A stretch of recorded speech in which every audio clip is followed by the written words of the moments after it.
Melbury Capital is a global private equity firm focused on emerging markets. Founded by managing partners Andrew Dinenza and Jamie Rubin in 2008 and backed by world-famous natural resource investors Rubin Brothers, the firm has since invited other well-known, high-net-worth individuals to join its shareholder base.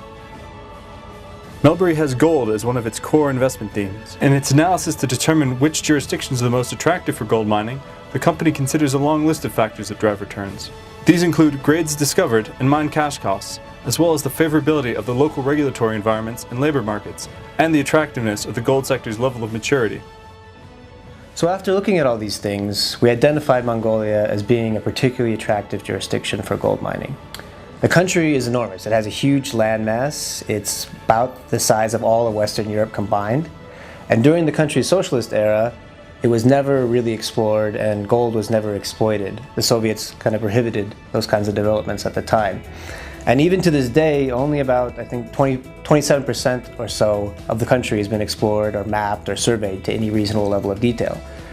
And because of this lack of historical exploration and historical exploitation, the deposits that you find here today are still much higher grade than the deposits you find in other jurisdictions and other countries. And as a result of this, the cash costs needed to extract an ounce or a gram of gold here are much lower than they would be elsewhere. From a regulatory perspective, Mongolia is highly competitive. Gold has a royalty rate of just 2.5%, the third lowest among major gold-producing nations, and a very low corporate tax rate, which varies between 10% and 25%, depending on a company's profitability.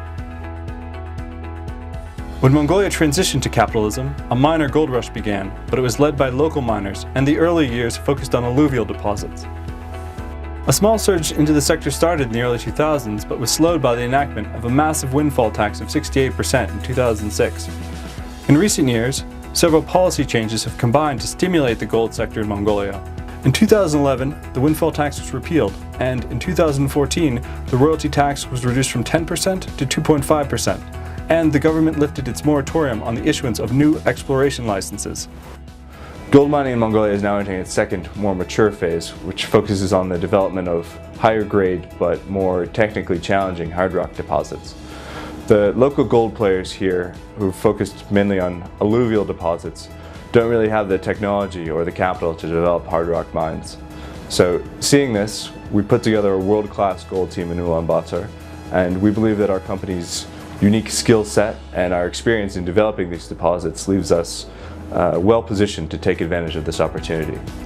Through its management company Draper Capital, Melbury is developing its flagship gold mining project, Tsagaan Sahir Ul, known internally as Project King, in Mongolia's western Bayan Hongor province.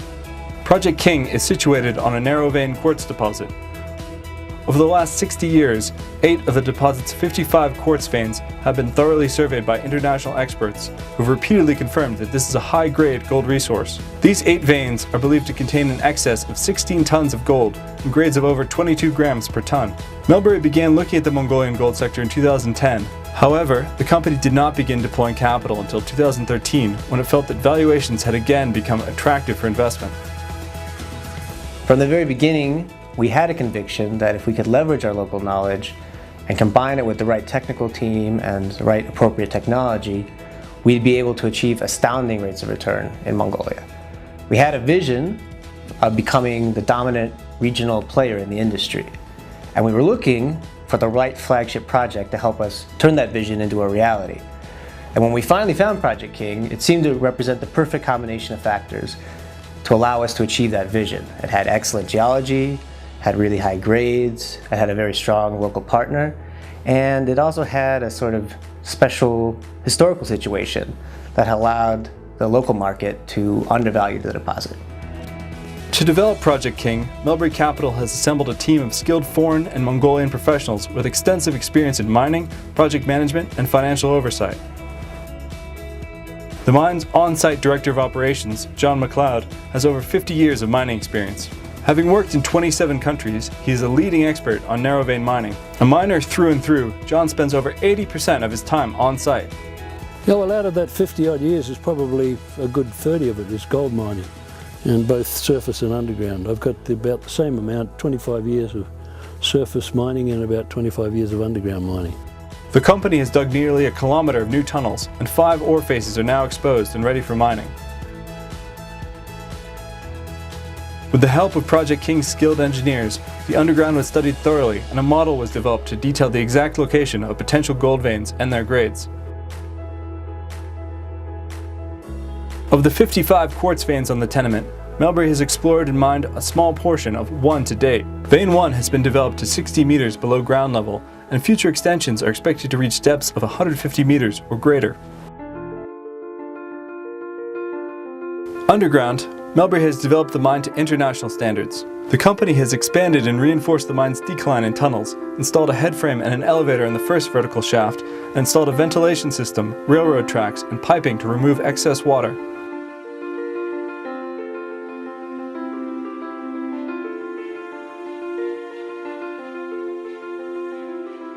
The Melbury team has also commenced development on a second vein, Vein 10.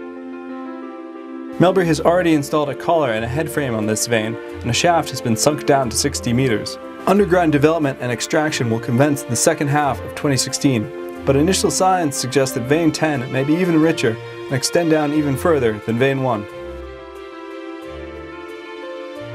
In partnership with a team of international engineers, Melbury also designed a new, sophisticated processing plant. The processor's advanced technology includes a gravity circuit, which removes approximately 60% of recoverable gold, and a carefully monitored cyanide leaching process, which raises the plant's recovery rate to 98%.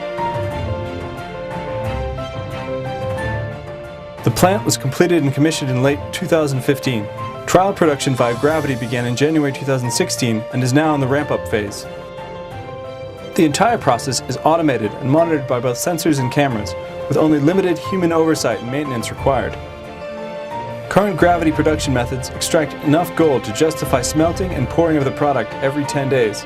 Output levels will expand dramatically once the plant's cyanide circuit is commissioned and optimized. Smelting will then occur more frequently. Because the gravity only picks up the coarse gold, so we're only getting about a fifth of what we could out of each ton of ore.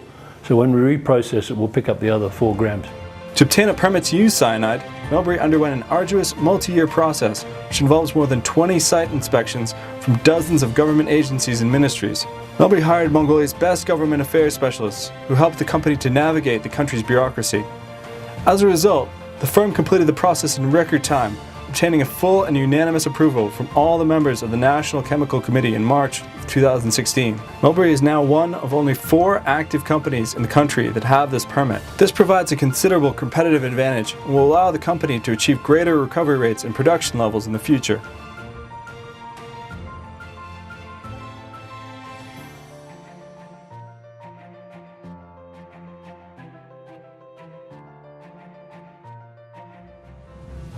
Within a 60-kilometer radius of the Project King mine site, there are over 30 gold mines, as well as hundreds of additional exploration licenses controlled by various companies.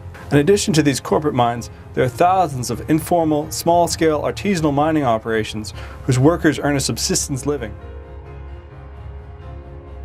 Local processing procedures for hard rock gold in the area rely on basic technology.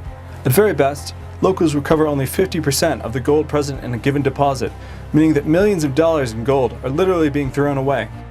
The technology in Melbury's plant, the only modern industrial gold processing plant within 1,000 kilometers, has the potential to address this issue.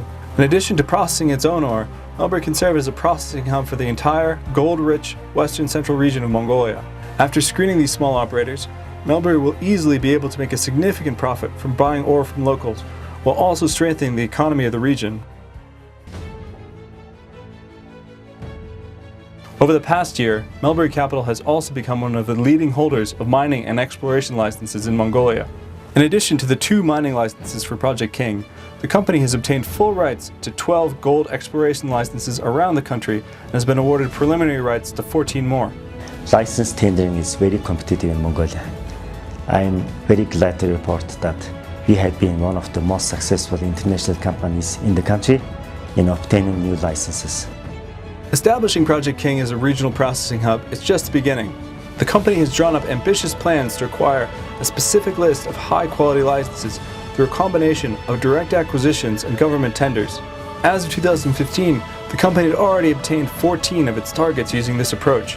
A second round of hub and spoke developments will be executed in the northern Zamar and Mandal regions in 2017 and 2018, in which a flagship project with a processing plant We'll be surrounded by several tributary projects and third-party producers.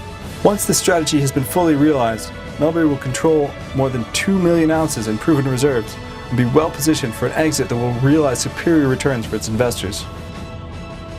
We at Melbury are proud that we built our company into one of the leading investors in Mongolia's gold sector. We've been careful in our approach but bold in our vision. We employ some of the best and brightest talent in the country, and we're excited to be part of this new chapter in Mongolia's rich mining history.